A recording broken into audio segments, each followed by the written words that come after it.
Hello, welcome to First Impressions, where we take a look at an album we've never heard before and give us our immediate reactions.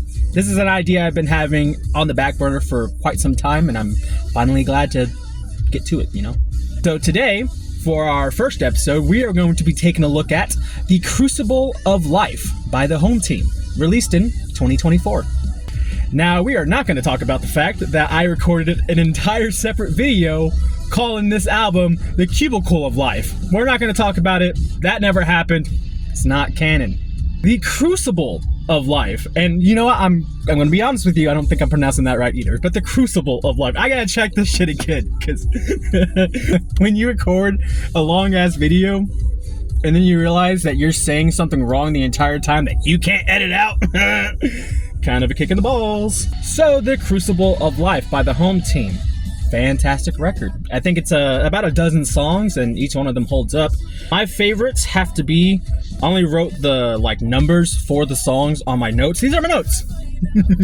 These are my notes. I promise they will get better. But some of my favorite songs were definitely Brag, Love & Co, featuring Intervals. That was a good one. I think Intervals does the solo on Love & Co, which is pretty bitchin'. Honest is a good one. Somebody Else's Face by Broadside. That was one in the moment that I knew it was a good song, and it's just one that I think once you go back to a couple more times, it's really gonna hit like a stack of bricks, man. All Squeezed Out. It's funny. I wrote for, what did I write for? Honest. Honest is just under 2 minutes, or just over 2 minutes, 2 minutes and 4 seconds.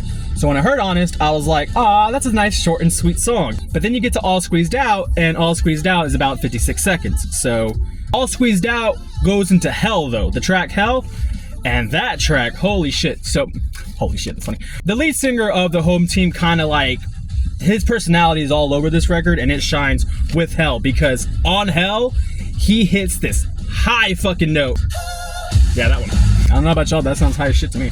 The Crucible of Life, you can't go wrong. There's not really a bad track on here. There were some tracks I wasn't really feeling. The intro, I wasn't feeling all that much. Even the closer, loud. So it's a great sandwich. You just kind of got some butt pieces at the end. I don't mind butt pieces. I really don't mind butt pieces.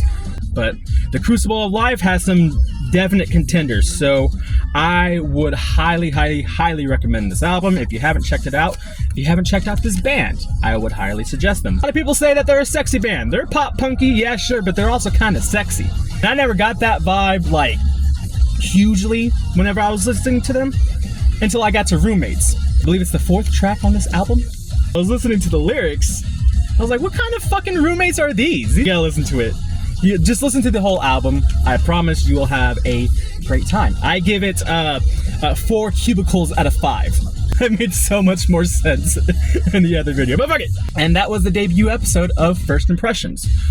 Please, please, please give me any and all recommendations. If it's an album that you want me to listen to because you enjoy it, or if it's an album you want me to listen to because you don't enjoy it and you want to see me tear it apart. I don't care. Music is fun, and it's fun to discover new things, Like I said before, give me all your recommendations. I can't wait to hear them. So we'll see you then. Stay tuned.